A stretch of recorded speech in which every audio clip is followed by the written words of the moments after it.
El día de hoy vamos a revisar actualidades en guías de diabetes en adultos mayores. Para esto me permito presentar a la doctora Gabriela, que es gran colaboradora académica y muy activa dentro de la Academia Mexicana de Geriatría. La doctora Gaby se encuentra adscrita en León, Guanajuato, y la verdad es que lidera muy bien nuestro capítulo, aunado a más colegas que encontramos en este estado. El día de hoy, Gaby, pues te agradecemos muchísimo la participación y al final vamos a dar algunos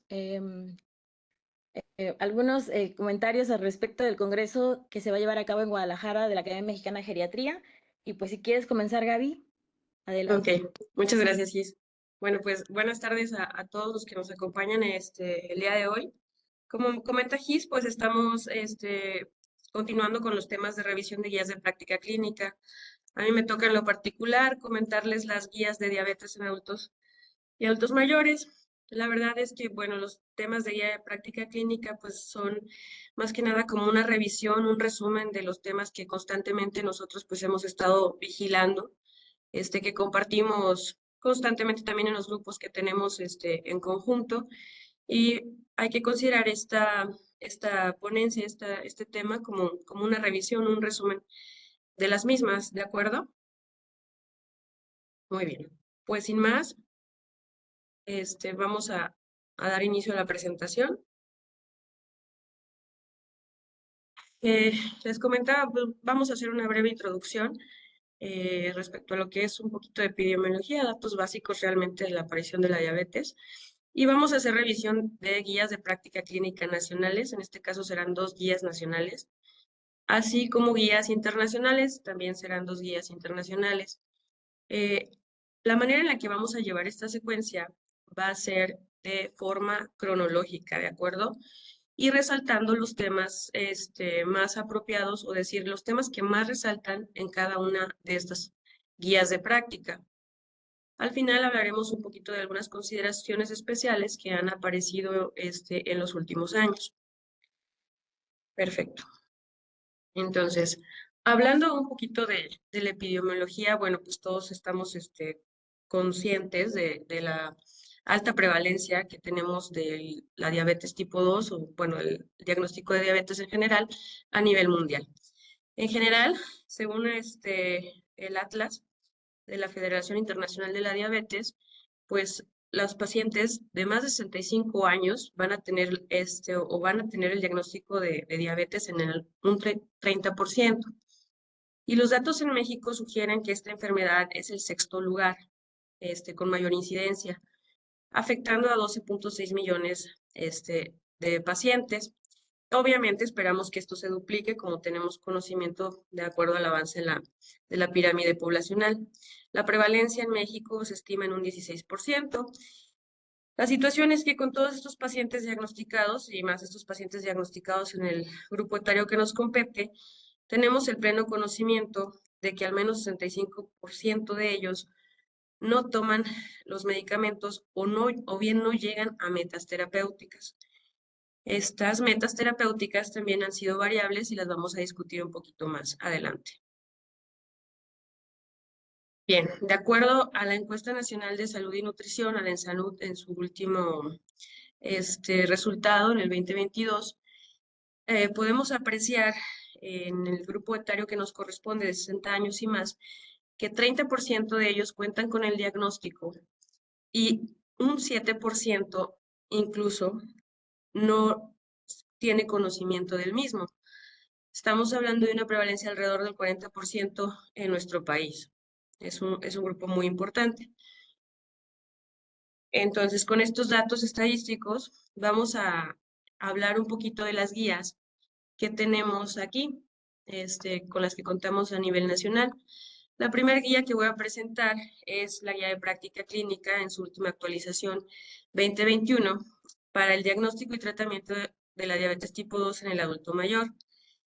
Como les comentaba, lo que vamos a presentar aquí o lo que vamos a apreciar pues son los tópicos importantes que surgieron durante ese momento, ¿de acuerdo? Pues sabemos que va a haber actualidades. La siguiente guía que vamos a revisar no es específica del adulto mayor es una guía de la Revista Mexicana de Endocrinología, pero creo que tiene un impacto importante o un beneficio hacia nosotros, ya que nos menciona, sí, un capítulo en específico del adulto mayor, pero también metas en comorbilidades asociadas a la diabetes, que si bien a veces nos es complejo el poder decir qué tan exigente soy con la presión, con los lípidos, qué, qué guía, o sea, o qué manejo o de qué forma puedo llevar pues el control de ambos. Entonces creo que esta guía es muy, muy buena, la verdad, para esas situaciones.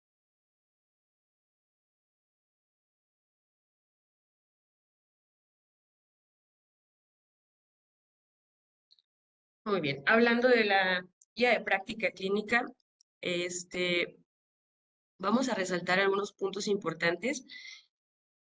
Me parece oportuno abordar la escala Fine-Risk después para valorar algunos ítems que tiene.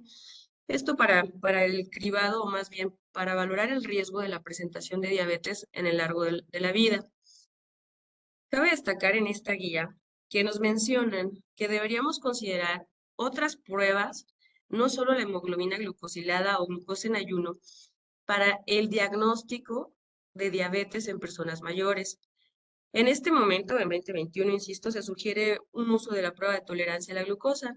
Sabemos que más recientemente hemos estado hablando de la variedad glucémica, porque sabemos que una hemoglobina glucosilada pues no es determinante en el adulto mayor por padecimientos típicos o crónicos como anemias, hemorragias digestivas, entre otras. Entonces, bien, esta guía mexicana desde hace ya varios años nos dice no utilizar solamente esta herramienta como diagnóstico.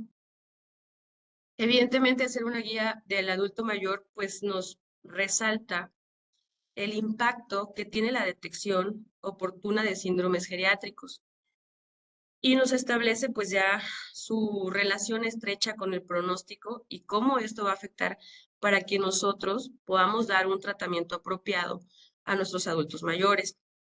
¿Cómo? Pues individualizando metas terapéuticas.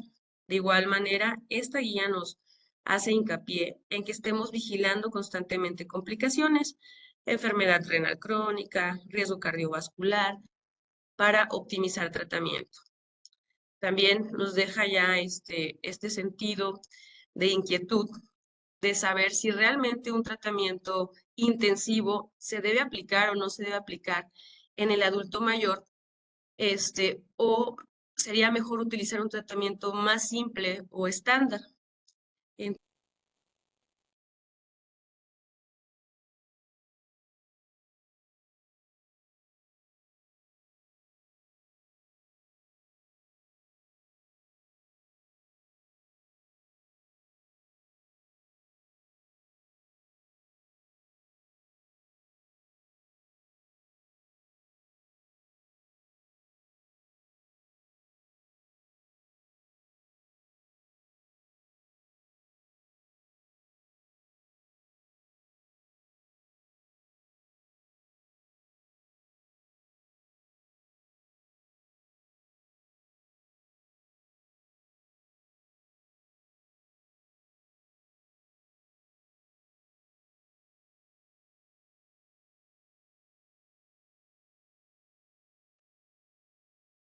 Discúlpenos, tuvimos un proceso de desconexión. La doctora se va a reconectar en un minuto.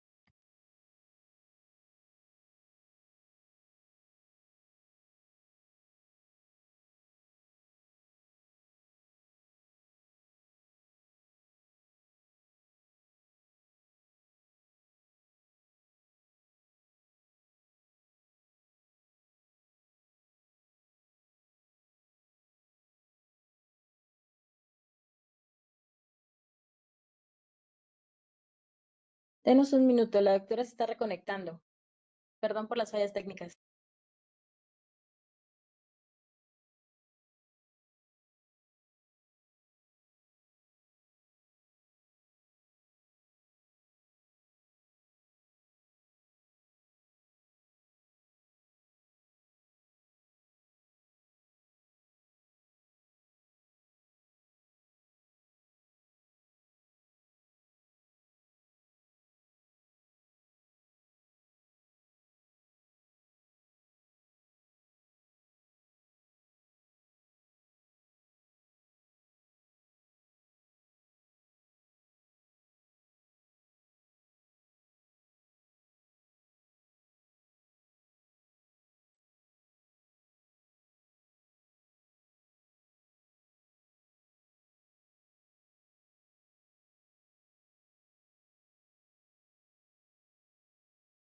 En lo que la doctora se conecta, aprovecho para darles nuevamente la información y la invitación para el Congreso Mexicano, un Congreso Internacional de la Academia Mexicana de Geriatría.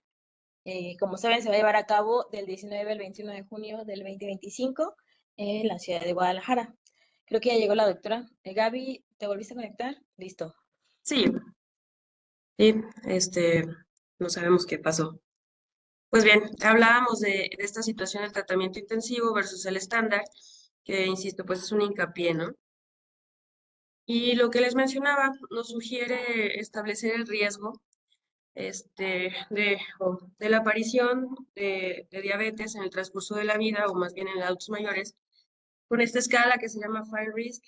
Tiene en cuenta diferentes ítems, edad, IMC, perímetro abdominal, actividad física realizada, alimentación, etcétera. Esto para saber si corremos el riesgo en los siguientes 10 años de presentar o no el diagnóstico de diabetes. Es una escala, bueno, como la pueden ver ahí,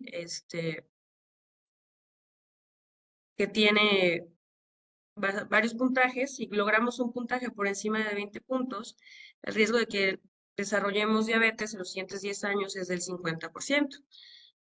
La pongo como ejemplo porque, bueno, siempre sabemos que la prevención pues es la clave, ¿no? Para un tratamiento oportuno.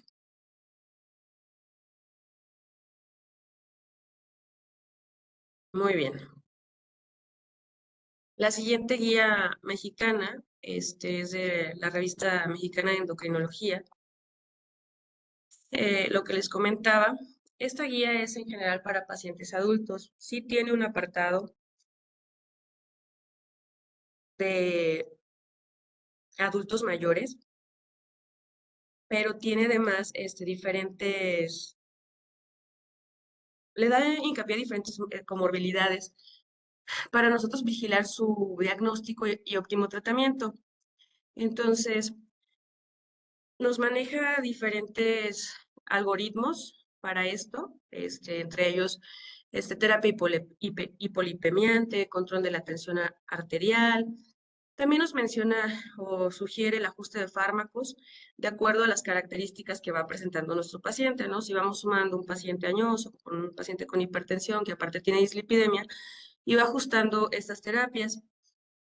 Entonces, considero que estos algoritmos son importantes, insisto, porque en ocasiones podemos tener que manejar tantas cosas que no sé, es un poco difícil el decir si lo dejo, no lo dejo, cuándo lo dejo. Y se puede aplicar en pacientes jóvenes. Todos tenemos pacientes de 65 años que son completamente fits y que no debería variar el tratamiento que ofrecemos o el régimen que podemos ofrecer con estos distintos algoritmos.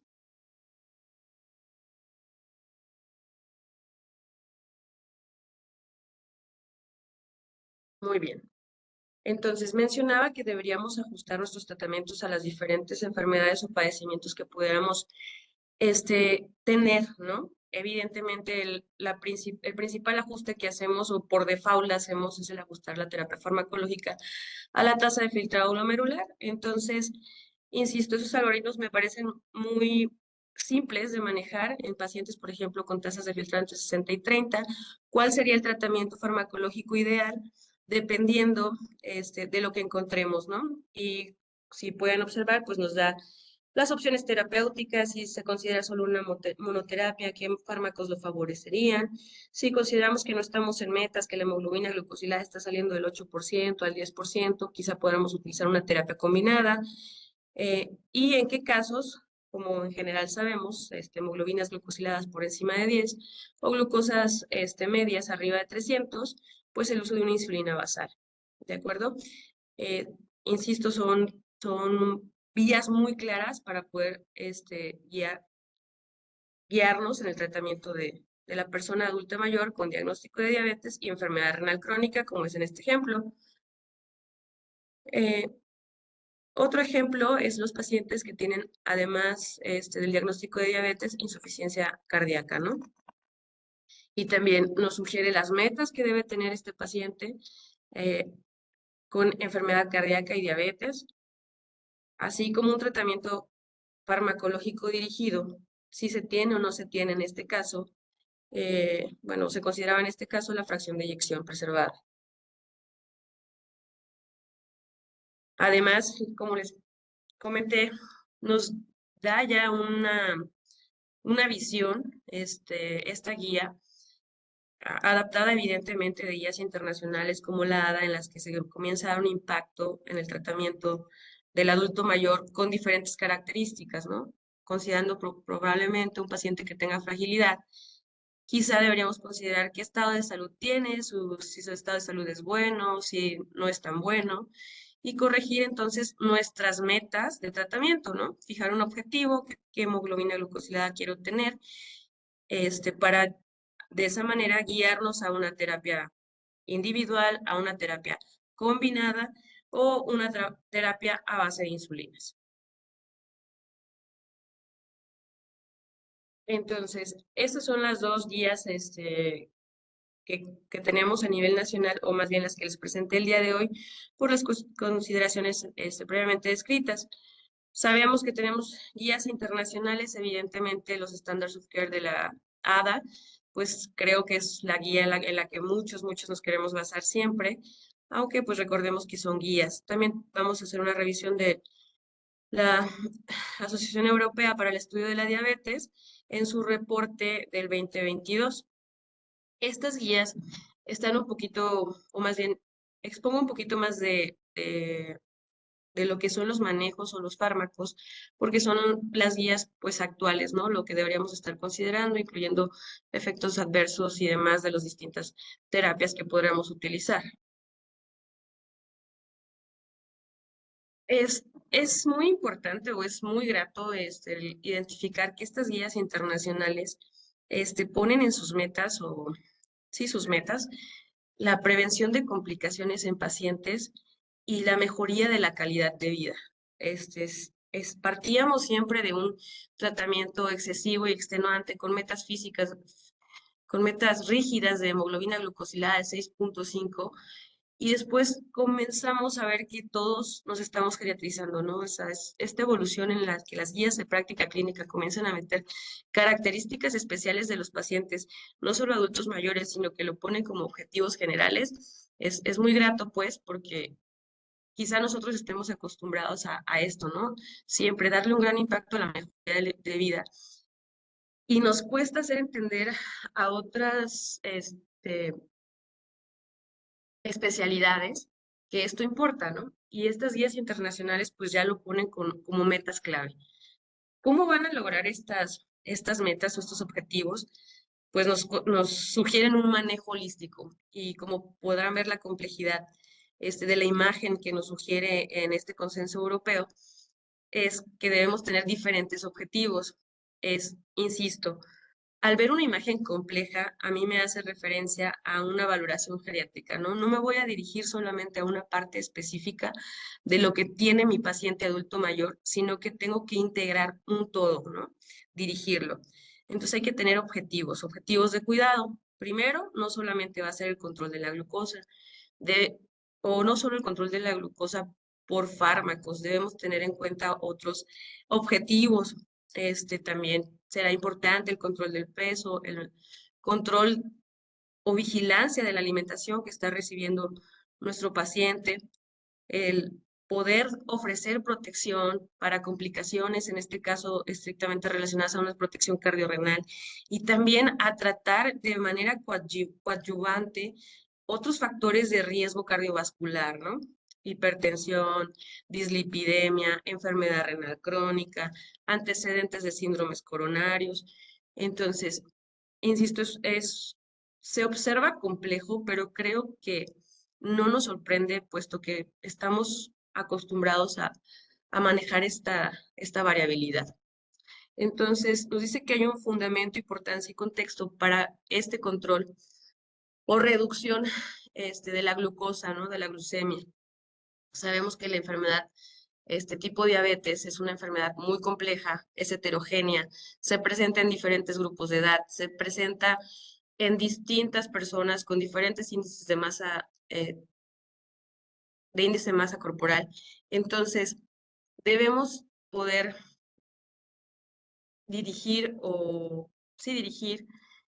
el tratamiento a todas estas variables, ¿no? Hay que revisar, sí, los controles de glucosa sérica, vigilar el peso, la disminución de riesgo, el tratamiento de las comorbilidades y también la prevención de las complicaciones.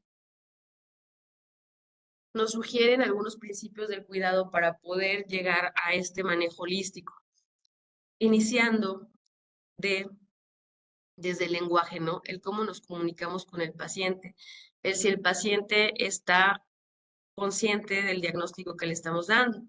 Hay que tener una buena relación médico-paciente, esto siempre se nos ha dicho desde que estamos en la facultad, para poder ofrecer un cuidado integral y que tanto nuestro paciente como su red de apoyo pueda entender lo que queremos lograr. Debemos saber que nuestro lenguaje debe ser neutro, debe ser limpio, que nos puedan entender y que debemos expresar realmente lo que sabemos que se tiene, ¿no? Hechos. Hay que promover la colaboración entre, entre el cuidador, el paciente y nosotros para poder hacerlo. Creo que estamos un poquito sobrecargados en algunos momentos en los cuales decimos, oiga, pues es que ya explicamos que usted tenía que bajar sus cifras de hemoglobina glucosilada y pues el paciente va a decir, pues sabrá Dios qué es eso, o su glucosa en ayuno y no lo logramos. Y entonces como que comenzamos a atacar un poquito al paciente de que pues no le interesa su cuidado y todo eso va a repercutir en el apego que pueda tener o no nuestro paciente a el tratamiento que queramos ofrecerle. Entonces, sí, como principios del cuidado, el tener un lenguaje asertivo. También, pues hay que educar y apoyar el autocuidado. Estas intervenciones incluyen evidentemente lo que quizá podríamos decir medidas higiénico-dietéticas, pero con características muy importantes. Nos sugiere que sí es evidente los encuentros cara a cara grupales de nuestros pacientes con educadores especiales para que ellos puedan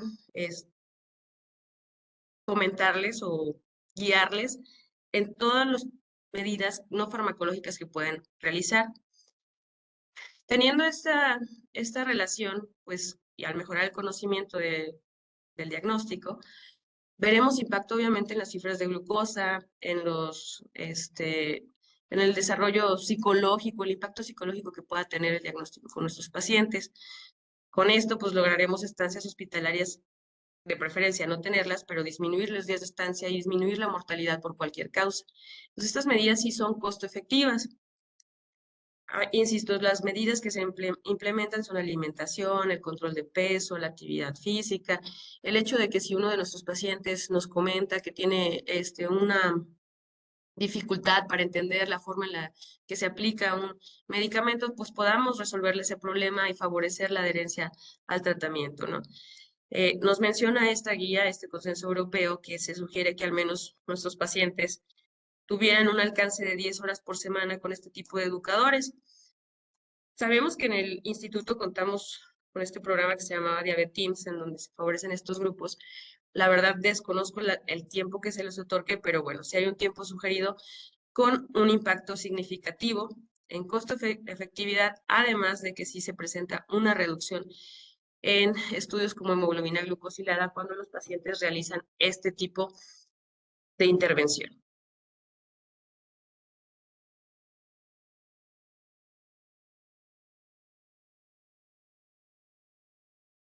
El abordaje de los pacientes con este diagnóstico deberá ser individualizado y personalizado a cada uno de ellos.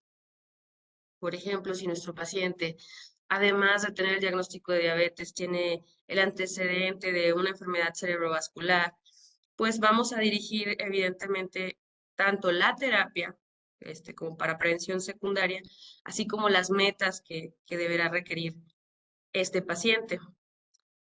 Debemos vigilar esto siempre, la multicomorbilidad. Sabemos que el paciente diabético no se presenta como con un diagnóstico puro, entonces deberemos vigilar las demás cuestiones. Debemos además saber que nosotros tenemos un gran impacto al momento de que sugerimos alguna intervención, algún tipo de terapia farmacológica. Si debemos centrarlo. Nuestro paciente a lo mejor tiene pocos escasos recursos, las terapias no serán las mismas para alguien con mayor acceso.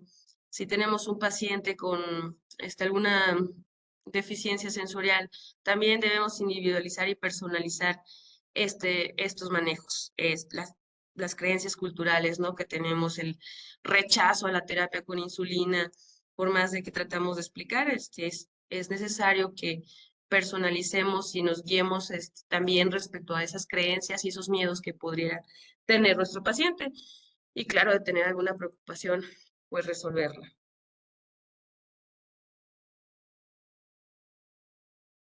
Esta guía tiene este apartado importante que es la vigilancia o la calidad del sueño, puesto que sabemos que hay una asociación verdadera entre la aparición de trastornos del sueño y el diagnóstico de diabetes, con un impacto tipo círculo vicioso, ¿no? Menor cantidad de sueño, mayor cantidad de sueño, mayor resistencia a la insulina, este, crisis hiperglucémicas. Entonces, es necesario también valorar esta entidad.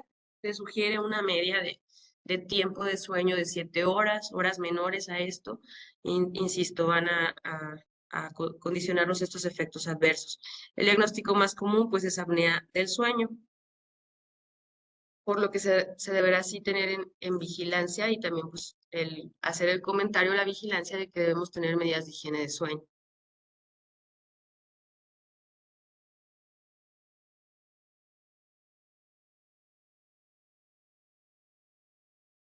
Entonces, insistiendo en que debemos tener esta gran variabilidad de tratamiento, nos sugiere como una guía, ¿no? Un paso a paso de lo que debemos hacer con nuestros pacientes, partiendo, claro, de la evaluación del propio paciente, qué características tiene, dónde vive, con qué recursos cuenta, y para entonces, pues, plantearnos objetivos y centrados en él, ¿no?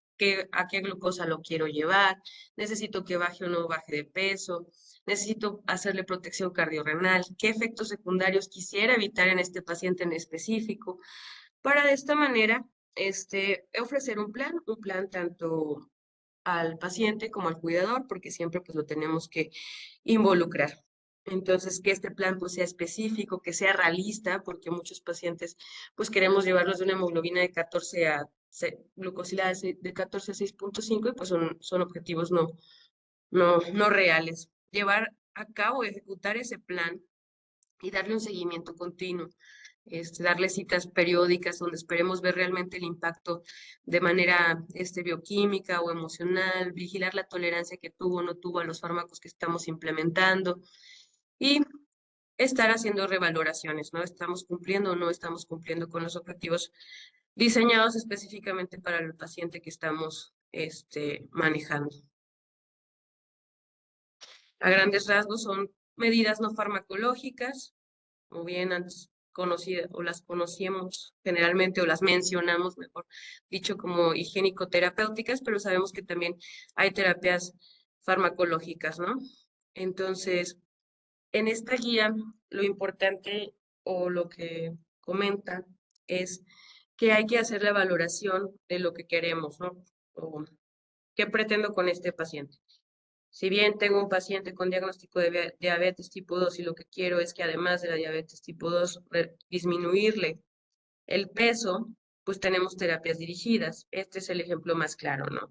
Sabemos que el uso de antagonistas de los receptores del GLP-1, pues nos van a condicionar una ganancia en la disminución de peso, siendo esto pues un muy buen objetivo, ¿no? Una reducción de peso de casi el 10% también nos va a regular la hemoglobina glucosilada.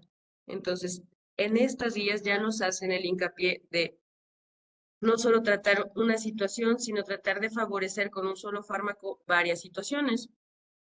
En el caso de los pacientes en los que queremos encontrar protección o dar protección cardiorrenal, nos sugiere estos dos tipos de fármacos. Los inhibidores del SGLT1, SGLT2, y también los antagonistas de los receptores de los GLP-1. Respecto a los primeros, sabemos que el mecanismo de acción pues, es un aumento de la excreción urinaria de la glucosa y la verdad es que tienen una eficacia intermedia alta. Los fármacos individuales los vamos a mencionar posteriormente, ¿de acuerdo? Sí hay un impacto en la disminución de los eventos cardiovasculares y también una disminución en la recurrencia de hospitalizaciones. Entonces, a veces tenemos miedo de utilizarlos por los efectos adversos o complicaciones que pudimos haber escuchado cuando estaban en desarrollo. En el caso de estos, la presencia de cetoacidosis fue uno de los grandes miedos. Sin embargo, la aparición de esta es realmente escasa y el beneficio o el impacto que tienen sobre la mortalidad de estos pacientes, pues es muy buena. Hablando de los antagonistas de los receptores GLP-1,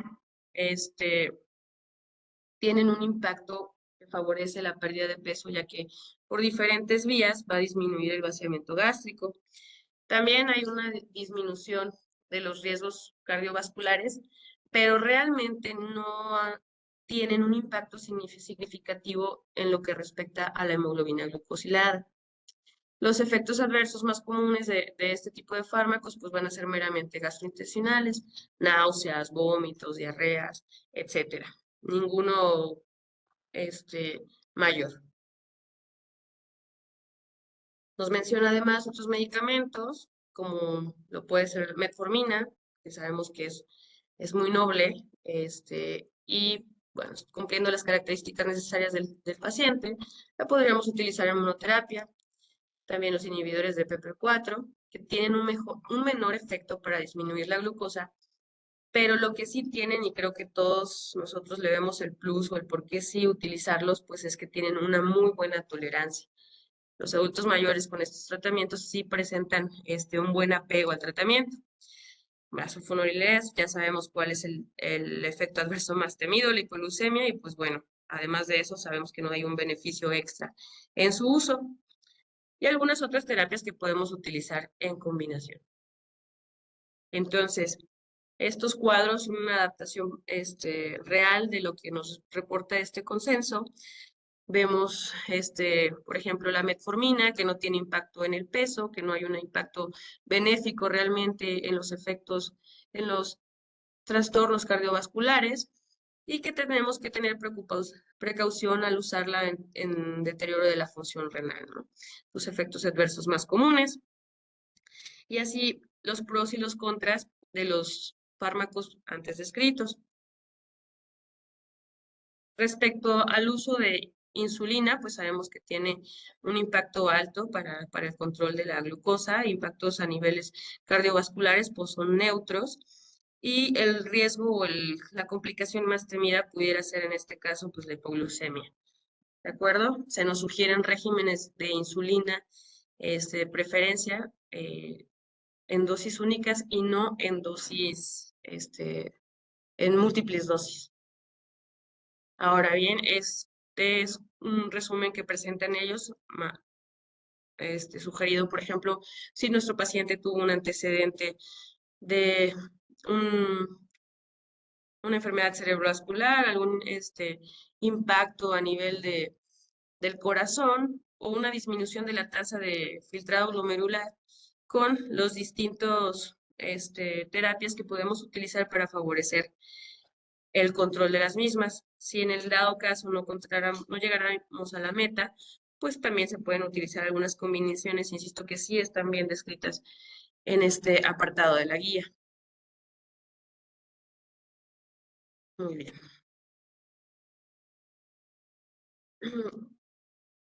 La última actualización que tenemos de los Standards of Care de la ADA, ese fue publicado recientemente en el 2025. Estoy segura que pues es de todos conocido este hermoso capítulo 13. Y bueno, a resaltar o resalta más bien esta guía, que se debe hacer una valoración completa. Debemos medir diagnósticos previos y probables complicaciones, así como valorar la coexistencia de otras enfermedades. Y evidentemente, como ha venido haciendo la ADA desde hace varios años, nos sugiere que debemos valorar los diferentes dominios, las diferentes esferas geriátricas para poder determinar las metas terapéuticas del adulto mayor. Muy bien. Y nos sugiere, evidentemente, que logremos estos objetivos utilizando las 4 Ms, ¿no? Del Instituto del Cuidado de la Salud. Sabemos que las 4 Ms están en relación o muy asociadas a la valoración geriátrica, donde valoramos el estado cognitivo para saber si nuestro paciente es capaz de automedicarse, saber si este paciente no tiene diagnósticos psicoafectivos como ansiedad o depresión, asociados probablemente también al propio diagnóstico, o incluso si nuestro paciente tiene o no el diagnóstico de un deterioro cognitivo leve o mayor. El uso de los medicamentos, evidentemente tratar de evitar la polifarmacia, pero cumpliendo con el tratamiento de la multicomorbilidad que tiene el paciente, valorar la funcionalidad o la movilidad en este caso, ver si no hay trastornos de la marcha, si no se ha presentado una caída asociada al uso de algún medicamento. Y por último, considerar qué es lo que más importa para nuestro paciente, ¿no? Hay que discutir qué es lo que espera de los tratamientos, qué síntomas tiene que podamos aliviar, qué preferencias tiene para tratarse y asimismo, pues considerar la esperanza de vida que tenga nuestro paciente. ¿De acuerdo? Entonces, las recomendaciones estrictas de esta actualización respecto a la función neurocognitiva es que nos exige que hagamos un tamizaje en los pacientes que tienen el diagnóstico de diabetes tipo 2, a todos los adultos mayores en su primera visita con nosotros, así sea enviado por este diagnóstico, y posteriormente dar un seguimiento anual y o tanto como sea necesario o apropiado para las características que presente. Recordar que en esta guía también se nos menciona ya este término de la demencia asociada a la hiperglucemia, que no cumple las características propias de una demencia tipo vascular. Es un apartado muy corto, pero bueno, habrá que profundizar en siguientes revisiones o siguientes tópicos. Y también el evitar el uso, evitar llegar a la hipoglucemia, ¿no? Entonces, si nuestro paciente ha tenido síntomas, o sea, interrogar dirigidamente si ha presentado algún síntoma de hipoglucemia, documentarlo para poder optimizar el tratamiento y de esta manera evitar estos episodios, ¿no? Que también son un círculo vicioso, ¿no? Para el deterioro también neurocognitivo, la aparición de estas situaciones. Entonces, se sugiere un monitoreo continuo, no solamente glucosas preprandiales, sino a lo largo del día para establecer una media de cómo está nuestro paciente y ver cómo podemos impactar en la óptima glucemia, ¿no? De él.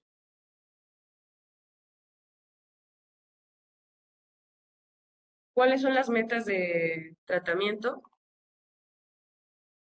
Van a depender de las características de nuestro paciente.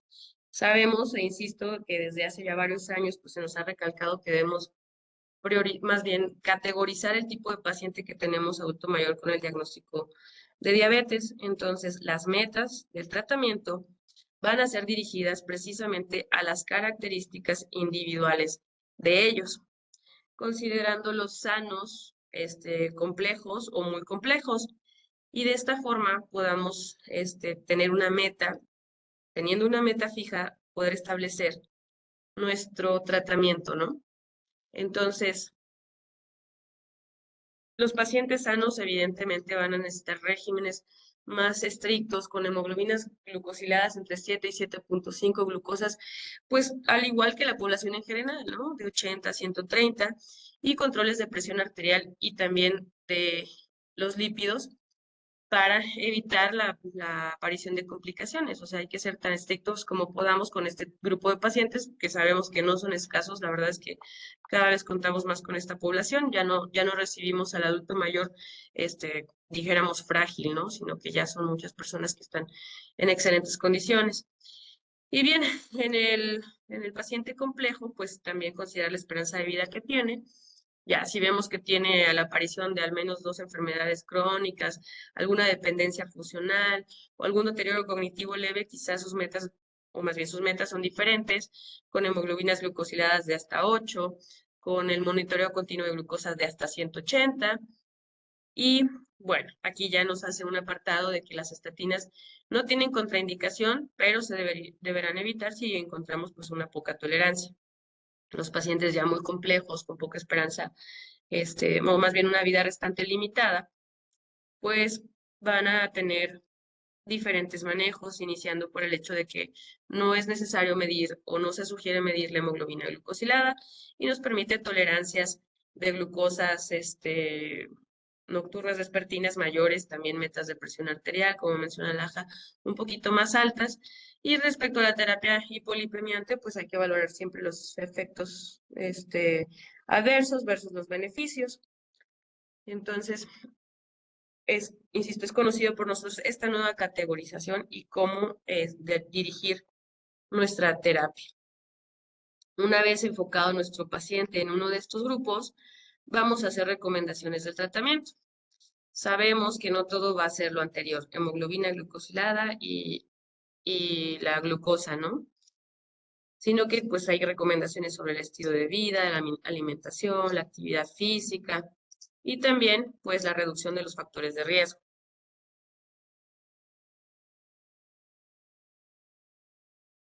Entonces, centrados ya a que dimos estas recomendaciones y tenemos metas establecidas en las diferentes características, vamos a considerar qué medicamentos van a poner en menos riesgo a nuestro paciente, menos riesgo de complicaciones tipo hipoglucemia. Y nos hace un gran hincapié en esto que pues creo que manejamos muy bien, que es la prescripción razonada. Bueno, algunos creemos saberlo, ¿verdad? No todos lo sabemos, pero tratamos de desprescribir siempre, ¿no? Lo que podamos, evitar a toda costa el sobretratamiento, desintensificar el mismo y simplificar los planes, ¿no? Esto más que nada dirigido a las terapias de insulina, que el uso de múltiples vidas medias de insulina, pues, o sea, utilizar una insulina de acción larga versus una corta versus una intermedia, pues entre más simple sea para el adulto mayor, siempre va a ser mejor apego. Y también, pues, el uso adecuado de los fármacos que nos dan protección cardiovascular, considerando siempre el costo-beneficio que pueda tener dependiendo de las características de nuestro paciente. Entonces, nos sugiere que simplifiquemos, ¿no?, la aplicación de una insulina y que nos adaptemos, ¿no? Podemos utilizar una insulina basal. Ellos siempre nos sugieren que las insulinas basales pues sean las insulinas de acción prolongada. Podemos utilizar cambios de horarios si sabemos que nos está presentando hipoglucemias en los diferentes momentos del día. Ajustar las unidades de insulina siempre con objetivos claros. Y bueno, lo que consideramos, ¿no? Si el 50% de las mediciones van a estar por arriba del rango tolerado, pues vamos a ir aumentando de 2 en 2 unidades. Y esto sí, pues estar vigilando realmente que se estén logrando las metas, lo que pues nos exige unas visitas más constantes de nuestros pacientes a consultorio. Lo que nos sugiere respecto a las insulinas premezcladas es que utilicemos el 70% de la dosis total solamente por la mañana, ¿de acuerdo? Esto pues me parece importante, como en cualquier otra premisa, pues iniciar siempre los medicamentos un poco por debajo de lo que los iniciaríamos en un adulto joven. Muy bien.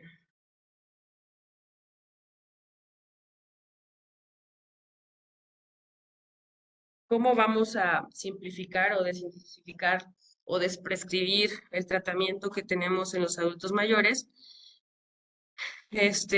Cuando tengamos pues diferentes características, incluso pues situaciones o efectos adversos, ¿no?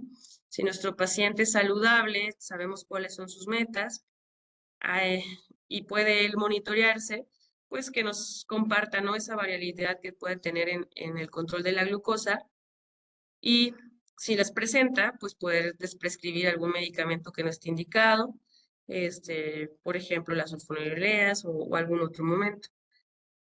Entonces, estas consideraciones del uso de insulinas y la desprescripción, pues son los tópicos que resalta esta guía para poder dar un tratamiento apropiado, individualizado a nuestro paciente adulto mayor.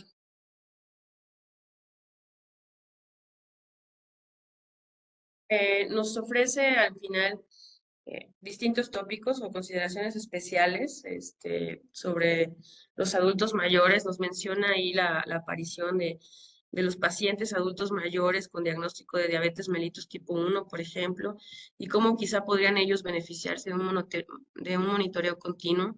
Es un tema interesante. Bueno, nos exige la revisión de más este, dispositivos, ¿no? Que pudiéramos utilizar y terapias un poco más exigentes, no centradas o más bien no relacionadas con lo que se acaba de exponer. Es un tema un tanto diferente. Entonces, solamente este apartado que pues creo que a todos nos compete, porque pues también estamos en el otro extremo, no solo en el paciente fit, sino en los cuidados al final de la vida. Y nos comentan que pues la verdad que al final de la vida el control glucémico y el de tensión arterial pues realmente no es necesario. Siempre vamos a deber o debemos simplificar los planes médicos que podamos no utilizar tratamientos que realmente no beneficien a nuestros pacientes, priorizando su confort, el que no tenga síntomas o más bien tratamiento sintomatológico al final de la vida y siempre preservar pues la dignidad de nuestro paciente, ¿no? Estas más que nada, que glucosas preprandiales o postprandiales serían nuestras metas terapéuticas.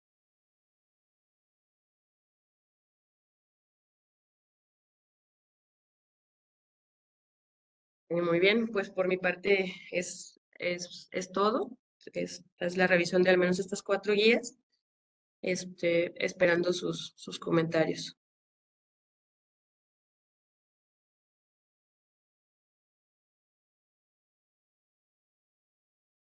Muchas gracias, Gaby. Agradecemos de verdad, a pesar de la dificultad técnica, que nos hayas participado con este tema. Recuerden, siempre tienen disponible el chat para preguntas, comentarios al respecto con nuestros ponentes. No sé, Gaby, la verdad es que es sumamente complejo nuestros pacientes, sobre todo porque tratamos con pacientes con multimorbilidad y múltiples síndromes geriátricos. Para nuestros futuros geriatras que están a punto de empezar su vida laboral, ¿cuál sería tu consejo cuando tratan de primera vez a un paciente, tanto en su diagnóstico como en su seguimiento?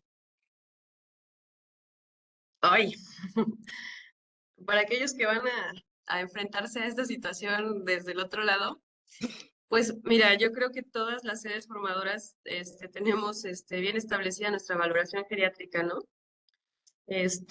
Y el identificar siempre eh, diagnósticos geriátricos y diagnósticos médicos y que entre los dos se complementen para metas terapéuticas en todo, ¿no? O sea, no solo en diabetes o hipertensión, sino también, por ejemplo, en el tratamiento de una enfermedad pulmonar obstructiva crónica, en el tratamiento de un deterioro cognitivo, o sea, el ser realmente eh, integrales, ¿de acuerdo?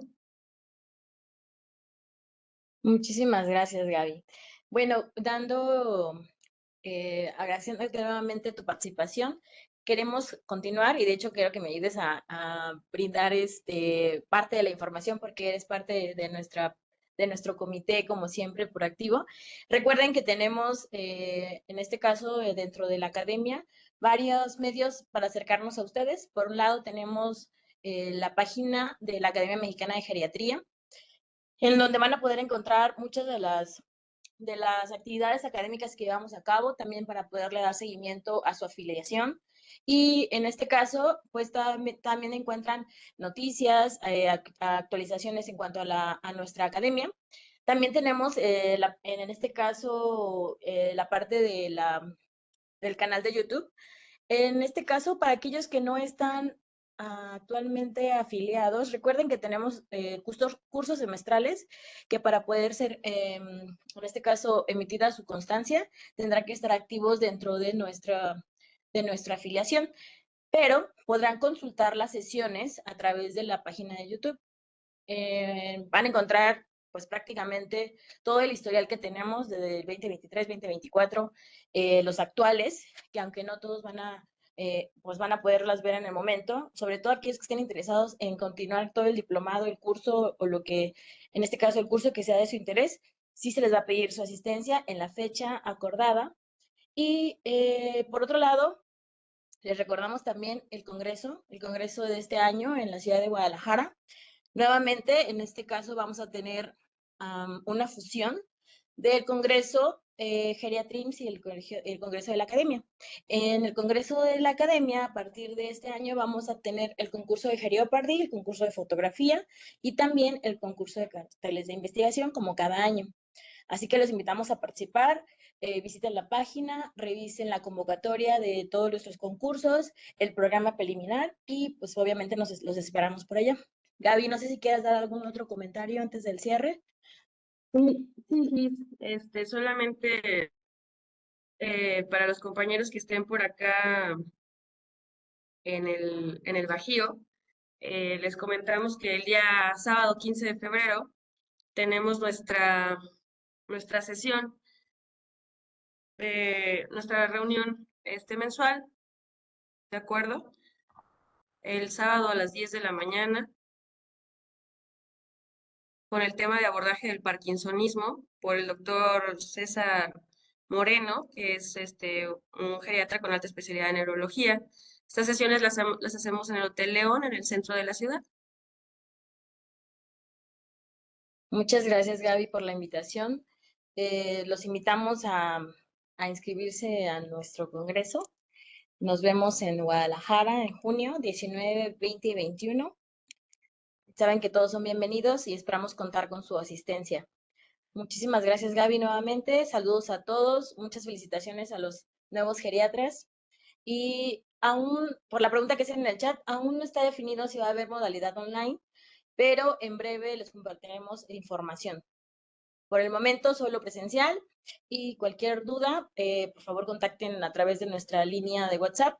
Muchísimas gracias a todos. Feliz noche. Nos vemos la próxima semana dando continuidad a los cursos semestrales, que en este caso tenemos la continuidad del curso de precisión del ejercicio en la persona mayor y el tema que van a evaluar es la fuerza de aprehensión como predictor de salud y mortalidad en el adulto mayor. Recuerden, este módulo, este diplomado está llevado a cabo por el doctor Arturo Ávila Ávila y la doctora Leslie Alcalá. Les enviamos un saludo. Muchas gracias por conectarse.